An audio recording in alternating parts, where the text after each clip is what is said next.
اللہ تبارک و تعالی یہاں سے رسالت محمد صلی اللہ علیہ وسلم کا اس بات اور قرآن کا معجزہ ہونا ثابت فرما رہے ہیں۔ پہلی 2 آیات میں اللہ تبارک و تعالی نے توحید کا اس بات فرمایا، اور ان 2 آیتوں میں رسالت کا اس بات ہے۔ اللہ تبارک و تعالی نے جو اسلام ہمارے ہاں بھیجا ہے، اس کے 2 عمود ہیں، 2 ستون ہیں، ایک کو توحید کہتے ہیں اور دوسرے کو رسالت۔ اللہ تبارک و تعالی نے پہلی 2 آیات میں توحید کو بیان فرمایا، اور اگلی 2 آیات جو ابھی تلاوت کی ہیں اس میں اللہ تبارک و تعالی نے محمد صلی اللہ علیہ وسلم کی رسالت کا اس بات فرمایا۔ دونوں عمود کا اس بات طریقہ دونوں کا ایک ہی ہے کہ پہلے میں اللہ تبارک و تعالی نے جب توحید بیان کی تو ایسے کاموں کو بیان کیا جو اللہ کے سوا کوئی اور نہیں کر سکتا۔ جب یہ بات ثابت ہو گئی کہ یہ کام جو کرنے والے ہیں یہ اللہ کے علاوہ کوئی نہیں کر سکتا، یعنی انسانوں کو پیدا کرنا، پھر آسمان کو بنانا، زمین کو بچھونا بنانا، پھر بارش کے پانی اتارنا، بارش کے پانی سے پھر پھلوں اور پودوں کو پیدا کرنا، یہ صرف اللہ کا کام ہے۔ تو اسی طرح اللہ تبارک و تعالی یہاں فرما رہا ہے ان کنتم فی ریب مما نزلنا علی عبدنا، کہ اے لوگو اگر آپ کو کچھ شک ہو، اے کفار اگر آپ کو کچھ شک ہو جو کچھ ہم نے نازل کیا اپنے بندے پر، وَإِن كُنتُمْ فِي رَيْبٍ مِّمَّا نَزَّلْنَا عَلَىٰ عَبْدِنَا فَأْتُوا بِسُورَةٍ مِّن مِّثْلِهِ، تو لوگوں سن لو تو اس جیسی کوئی ایک صورت لے کر آؤ، ان کنتم صادقین اگر تم سچے ہو۔ یہاں پہلی بات اللہ تبارک و تعالی نے فرمائی کہ اے کفار اگر قرآن کے کلام اللہ ہونے میں آپ کو کچھ شک و تردد ہے، آپ کو کچھ خیال آتا وہم آتا ہے، تو سن لو اگر آپ کا یہ سچ سچا ہے، اگر آپ کا یہ شک سچا ہے تو آپ اس کی مثل صورت لے کر آؤ۔ تو یہاں اگر ہم غور کریں کہ اللہ تبارک و تعالی یہ کلام جب اتار رہے ہیں، یہ کلام جب نازل فرما رہے ہیں تو کس شخص پر نازل فرما رہے ہیں، کس ذات پر نازل فرما رہے ہیں، تو ہمیں وہ حالات اور مناظر دیکھنی چاہیے کہ اس کے پس منظر دیکھیں کہ جب یہ قرآن مجید اترا تو کس علاقے میں اترا، کس ذات پر اترا، وہاں کی تمدن کیا تھی، تہذیب کیا تھی، تعلیم کیا تھی، ان کا جغرافیہ کیا تھا۔ اگر ہم ان تمام باتوں پر غور و فکر کریں تو ہمیں معلوم ہوتا ہے جغرافیہ کے طور پر وہ عرب کا تبتہ صحرا ہے جہاں ریت کے ٹیلے ہی ٹیلے ہیں، کوئی بڑا شہر نہیں۔ پھر دیکھتے ہیں ان صحرا میں نہ کوئی سکول ہے، نہ کوئی مدرسہ ہے، نہ کوئی کالج ہے، نہ کوئی یونیورسٹی ہے، ایسا علاقہ جہاں تعلیم کے کوئی اسباب نہیں۔ پھر تعلیم کے کوئی اسباب نہ ہونے کے باوجود پھر دیکھا جائے کہ جس ذات پر یہ قرآن مجید اتر رہا ہے، یہ معجزانہ کلام اتر رہا ہے، اس کو حضرت محمد سب کہہ دو صلی اللہ علیہ وسلم کہتے ہیں۔ یہ حضور صلی اللہ علیہ وسلم کے پھر بچپن کو دیکھتے ہیں، ولادت کو دیکھتے ہیں کہ حضور صلی اللہ علیہ وسلم کی ولادت مکہ مکرمہ میں ہو رہی ہے، اس حالت میں کہ جب حضور صلی اللہ علیہ وسلم دنیا میں تشریف لائے تو حضور صلی اللہ علیہ وسلم کے والد ماجد دنیا میں موجود نہیں، دنیا سے رخصت ہو چکے۔ پھر حضور صلی اللہ علیہ وسلم کی عمر ابھی 6-7 سال ہوئی تھی کہ والدہ بھی دنیا سے رخصت ہو چکی۔ پھر پرورش کرنے والا، تربیت کرنے والا دادا بھی دنیا سے رخصت ہو چکا۔ اس یتیمی کے حالت میں حضور صلی اللہ علیہ وسلم نے پرورش ہوئی۔ پھر حضور صلی اللہ علیہ وسلم کی تمام زندگی ان مشاغل سے، مجالس سے، لوگوں کے ساتھ آمد و رفت سے دور رہی۔ ہاں البتہ نبوت سے پہلے حضور صلی اللہ علیہ وسلم نے 2 تجارت کے لیے سفر کیے شام کی طرف، اس کے علاوہ حضور صلی اللہ علیہ وسلم کا کوئی سفر نہیں۔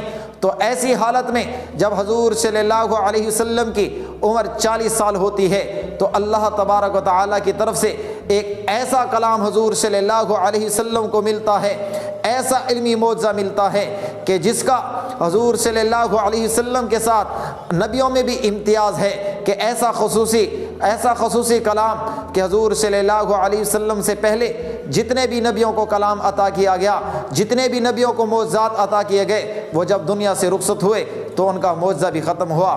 لیکن یہ ایسا خاص معجزہ کہ حضور صلی اللہ علیہ وسلم کے دنیا کے چلے جانے کے بعد بھی قیامت تک یہ معجزہ ویسے ہی ہے جیسے حضور صلی اللہ علیہ وسلم کے دور میں۔ پھر حضور صلی اللہ علیہ وسلم 40 سال کی عمر میں اعلان فرماتے ہیں کہ لوگو، میں آپ کے سامنے اللہ کا رسول بن کر آیا ہوں، مجھے اللہ نے آپ کے پاس بھیجا ہے۔ تو حضور صلی اللہ علیہ وسلم نے جہاں کسی سے تعلیم حاصل نہیں کی، کسی مدرسے میں نہیں گئے، کسی یونیورسٹی میں نہیں گئے، کسی مجلس میں نہیں گئے، کہیں شعر و شاعری کا عرب میں جو دستور تھا، جو اجلاس ہوتے تھے، اس میں تشریف نہیں لے گئے۔ پھر ایسی حالت میں حضور صلی اللہ علیہ وسلم کی زبان مبارک سے ایسا کلام جاری ہوا کہ جس میں جسمانی تربیت بھی ہے، روحانی تربیت بھی ہے۔ حضور صلی اللہ علیہ وسلم نے جو کلام لے کر آئے اس میں پھر انفرادی زندگی کے معاملات، اجتماعی زندگی کے معاملات، گھر کی زندگی کے معاملات، سیاست اور حکومت کے معاملات، یعنی ایسا علمی معجزہ کہ دنیا میں کوئی نہیں لے کر آیا۔ تو حضور صلی اللہ علیہ وسلم ایسا کلام لے کر آئے ہیں، اگر آپ کو کچھ شک ہے تو ان جیسا ایک صورت لے کر آؤ۔ پھر صورت کس کو کہتے ہیں؟ قرآن مجید میں وحی کے اعتبار سے جب مضمون جدا ہوتا ہے، الگ الگ مضمون ہوتا ہے، تو اس کو صورت کہتے ہیں۔ قرآن مجید میں 114 صورتیں ہیں، 114 صورتیں۔ پھر جب اللہ نے یہاں ان کو چیلنج کیا، فَأْتُوا بِسُورَةٍ مِّن مِّثْلِهِ، لوگو اگر آپ کو اس کلام میں کچھ شک ہے تو اس جیسی اس کی مثل کوئی صورت لے کر آؤ۔ پھر صورت بقرہ جیسے نہیں، صورت آل عمران جیسے نہیں، صورت المائدہ جیسے نہیں۔ کس طرح کی صورت؟ اگر آپ میں ذرا بھی غیرت ہے، اگر آپ ذرا بھی چیلنج کا مقابلہ کر سکتے ہیں تو صورتاً کوئی اس پر الف لام لا کر خاص صورت نہیں بتلائی، بلکہ صورت تو اخلاص بھی ہے، صورت الناس بھی ہے، صورت الکوثر بھی ہے، سب سے چھوٹی صورت، اس جیسی کوئی صورت لے کر آؤ اگر آپ میں کچھ حیا اور غیرت ہے۔ لیکن پھر ہم دیکھتے ہیں کہ حضور صلی اللہ علیہ وسلم جب نبوت کا اعلان کرتے ہیں تو کفار مکہ مخالفت میں کھڑے ہو جاتے ہیں۔ کون سے کفار مکہ؟ جن کے پاس شعر و شاعری کا بہت ہی بڑا خزانہ، ہر مجلسوں میں 1000 اشعار کہنے والے، ایسے ان کو اللہ نے فصاحت و بلاغت دی تھی کہ کوئی قوم ان کا مقابلہ نہیں کر سکتی تھی۔ جب حضور صلی اللہ علیہ وسلم نے نبوت کا اعلان کیا، قرآن اترا تو ان کو قرآن نے چیلنج کیا کہ آپ کو تو فصاحت و بلاغت میں آپ کو تو باقی قوموں پر امتیاز حاصل ہے، اگر آپ کو کوئی اور چیز کا چیلنج کرتے تو آپ کے لیے مشکل ہوتا۔ آپ نے یونیورسٹی کی تعلیم حاصل نہیں کی، آپ نے کالج کی تعلیم حاصل نہیں کی، یہاں تو آپ کو چیلنج اس بات کا دیا جا رہا ہے جس بات کے پر اللہ تبارک و تعالیٰ نے آپ کو دوسری قوموں سے امتیاز بخشا، آپ کو فصاحت و بلاغت میں اللہ نے امتیاز بخشا ہے۔ تو آؤ قرآن جیسی کوئی صورت لے کر آؤ۔ لیکن تاریخ گواہ ہے کہ کفار نے حضور صلی اللہ علیہ وسلم کا مقابلہ جان کے ساتھ، مال کے ساتھ کیا، دولت کے ساتھ کیا، لیکن حضور صلی اللہ علیہ وسلم کا مقابلہ اس علمی معجزے کے طور پر نہیں کر سکے، کوئی صورت نہیں کر سکے۔ وہ دیکھو جب کفار نے حضور صلی اللہ علیہ وسلم کے خلاف اجلاس بلایا کہ حج کا موسم ہے، حضور صلی اللہ علیہ وسلم نے کسی کو تبلیغ کی تو حضور صلی اللہ علیہ وسلم کی تلاوت سن کر وہ مسلمان ہو جائیں گے۔ انہوں نے ایک میٹنگ بلائی، ایک اجلاس بلایا، اس میں کفار کے بڑے بڑے سردار بیٹھے ہوئے ہیں۔ سب سے بڑا سردار ولید بن مغیرہ بیٹھا ہوا ہے۔ صاحب نے کہا مشورہ کرنا ہے کہ حج کا موسم ہے، اگر کوئی لوگ مکہ میں آئے حج کرنے کے لیے، حضور صلی اللہ علیہ وسلم کا کلام سنا تو وہ ایمان لے آئیں گے، ہمارا دین چھوڑ دیں گے، حضور صلی اللہ علیہ وسلم کا دین اپنا لیں گے، تو اس کے لیے کچھ کرنا چاہیے۔ تمام لوگ اپنا اپنا مشورہ دیں۔ تو لوگوں نے مشورہ دینا شروع کیا۔ کسی نے کہا نعوذ باللہ، حضور صلی اللہ علیہ وسلم کے بارے میں لوگوں کو بتلائیں گے کہ حضور صلی اللہ علیہ وسلم شاعر ہے، تو وہ شاعرانہ کلام کہتا ہے، تو لوگ ایمان نہیں لائیں گے۔ ولید بن مغیرہ نے کہا نہیں نہیں، لوگ آپ کی اس بات پر یقین نہیں کریں گے کہ حضور صلی اللہ علیہ وسلم شاعر ہیں، بلکہ میں نے تو کئی شاعروں کو دیکھا، میں نے بڑے بڑے شعراء کو دیکھا، کسی شاعر کا ایسا کلام نہیں۔ اس سے واضح کلام واضح ہو رہا ہے کہ رب کا کلام ہے، اس کی چاشنی اور حلاوت اور ہے۔ پھر کسی نے مشورہ دیا کہ ہم کہتے ہیں کہ نعوذ باللہ حضور صلی اللہ علیہ وسلم کاہن ہیں، تو ولید بن مغیرہ کہتا ہے نہیں، کاہنی کی خبریں کچھ اور ہوتی ہیں، کاہن جو خبر دیتا ہے وہ لوگوں کا معلوم ہے کہ کیسی جھوٹی خبریں دیتا ہے، حضور صلی اللہ علیہ وسلم کی بات کبھی جھوٹی ثابت نہیں ہوئی۔ پھر کسی نے کہا نعوذ باللہ حضور صلی اللہ علیہ وسلم کو مجنون کہتے ہیں، دیوانہ ہے، تو اس نے کہا نہیں، مجنونوں کو میں نے دیکھا ہے، دیوانوں کو میں نے دیکھا ہے، ان کی باتیں ایسے نہیں ہوتی۔ پھر سب نے کہا کہ آپ ہی کوئی مشورہ دیجئے۔ تو ولید بن مغیرہ نے کہا کہ ایک بات سن لو، نہ تو لوگ اس کو شاعر ماننے کے لیے تیار ہوں گے، نہ کاہن ماننے کے لیے تیار ہوں گے، نہ مجنون ماننے کے لیے تیار ہوں گے۔ اب میرا مشورہ یہ ہے کہ جب لوگ حج پر آئیں تو یہ ایک بات کہنا کہ نعوذ باللہ حضور صلی اللہ علیہ وسلم جادوگر ہیں، ان کا ایسا جادو جلتا ہے کہ جب بیٹا سنتا ہے تو باپ کے دین سے پھر جاتا ہے، جب باپ ان کی بات سنتا ہے تو بیٹے کے دین سے پھر جاتا ہے، اسی طرح میاں بیوی آپس میں جدا ہو جاتے ہیں۔ تو سب نے اس بات پر مشورہ کیا، لیکن حضور صلی اللہ علیہ وسلم کے مقابلے میں ایک چھوٹی صورت بھی نہ لا سکے، ایک کلمہ بھی نہ لا سکے۔ پھر آپ کو اشکال ہوگا کہ قرآن مجید علمی معجزہ تو ہے، یہ تو ایک آدمی کو کہہ رہا ہے۔ یہاں اللہ تبارک تعالیٰ نے فرمایا وَإِن كُنتُمْ فِي رَيْبٍ مِّمَّا نَزَّلْنَا عَلَىٰ عَبْدِنَا فَأْتُوا بِسُورَةٍ مِّن مِّثْلِهِ، لوگوں اس جیسی ایک صورت تو لاؤ، ایک صورت اکیلے میں لاؤں۔ پھر اللہ نے کہا وَادْعُوا شُهَدَاءَكُم مِّن دُونِ اللَّهِ إِن كُنتُمْ صَادِقِينَ، لوگوں صرف آپ کو ایک بات کی چیلنج نہیں، آپ کو کوئی ایک سربراہ کو دعوت نہیں، صرف کفار مکہ کو دعوت نہیں، مکہ سے لے کر ہندوستان کے صحرا تک دعوت ہے کہ جتنے بھی کفار ہیں جمع ہو جائیں، قرآن کے مقابلے میں ایک آیت لے کر آئیں، ایک صورت لے کر آئیں اس جیسی جس میں اللہ تبارک و تعالیٰ نے معنوی بھی حسن رکھا ہے، لفظی بھی حسن رکھا ہے، اس جیسی کوئی صورت لے کر آؤ۔ لیکن دنیا اس وقت سے لے کر آج 1400 برس سے زیادہ وقت گزر گیا، قرآن جیسی کوئی صورت نہیں لا سکے۔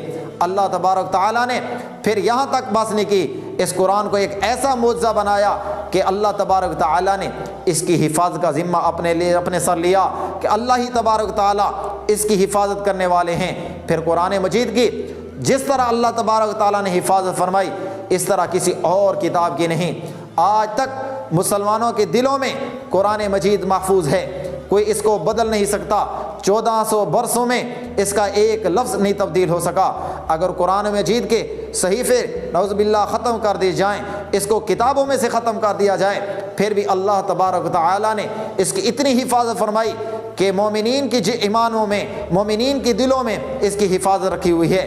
طلباء نے، علماء نے، قرآن نے اس کو حفظ کیا ہوا ہے، اس کی زیر زبر کی حفاظت ہو رہی ہے۔ پھر یہودیوں نے تو اس میں بہت کوشش کی کہ قرآن میں کوئی تحریف کر سکیں، لیکن آج تک نہیں کر سکے۔ ایک یہودی کو ایسے کوئی تھوڑی سی چربی چڑھی، اس نے کہا میں مسلمانوں میں جاتا ہوں، مسلمانوں میں جا کر قرآن کے بارے میں ان کا نظریہ تبدیل کرتا ہوں۔ وہ اپنے آپ کو مسلمانوں کے شکل میں لے آیا، راستے میں اس کو ایک چرواہا ملا، اس نے کہا پہلے تو اس کو دعوت دیتا ہوں۔ چرواہے کے پاس گیا، حال احوال پوچھا، چرواہے کو کیا علم قرآن مجید کے بارے میں، لیکن ایمان اتنا مضبوط۔ یہودی نے کہا کہ آپ مسلمان ہیں؟ کہتا ہاں میں مسلمان ہوں۔ یہودی نے کہا میں بھی مسلمان ہوں۔ کہتا ایک میرا مشورہ ہے۔ چرواہے نے کہا کیا مشورہ؟ اس نے کہا قرآن مجید بہت بڑی کتاب ہے، اس میں ایک آیت بار بار آئی ہوئی ہے جس کو متشابہات کہتے ہیں، یعنی کئی آیات ایسی ہیں جو بار بار اللہ تبارک تعالیٰ نے ذکر فرمائی، بعض الفاظ ذکر فرمائے، تو ایسا کریں کہ یہ متشابہات جو بار بار الفاظ آئے ہیں، دو مرتبہ بار بار جو الفاظ آئے ہیں ان کو ختم کر دیا جائے تاکہ قرآن مجید کا حفظ کرنا آسان ہو۔ اب یہودی کے خیال میں یہ بات آئی کہ اگر یہ مسلمان میری بات مانتا ہے تو میں آگے چلتا ہوں اور مسلمانوں کو گمراہ کروں گا۔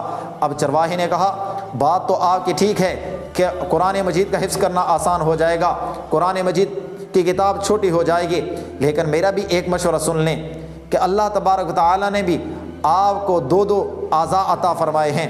آپ کے 2 ہاتھ ہیں، 2 آنکھیں ہیں، ناک کے 2 نتنے ہیں، اسی طرح 2 پاؤں ہیں، 2 کان ہیں. تو میں کہتا ہوں کہ آپ کا جسم بھی بہت بڑا وزنی ہوگا.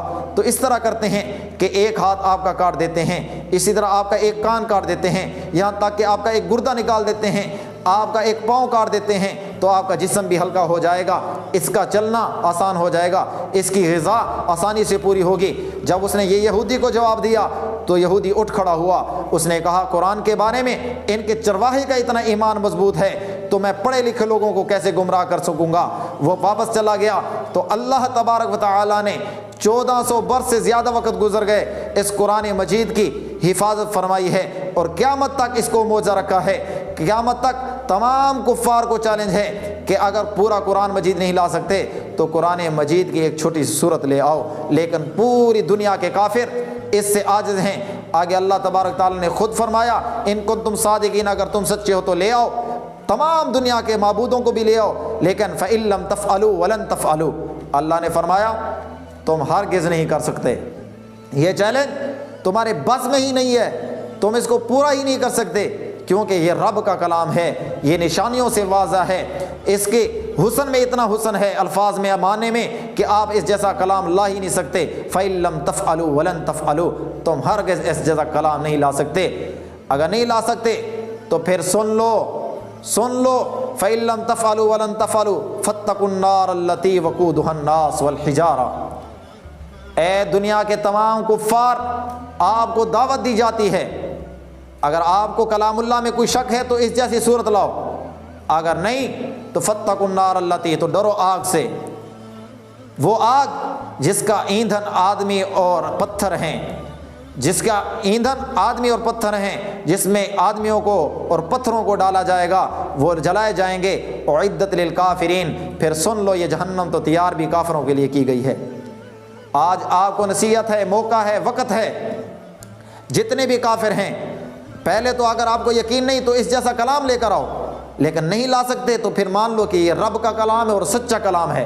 پھر جب سچا کلام ہے تو پھر اس پر ایمان لاؤ، اس پر ایمان لانے میں نجات ہے. اگر ایمان نہیں لاؤ گے تو پھر کافروں کے لیے جہنم تیار ہے جس میں آدمی اور پتھر ڈالے جائیں گے.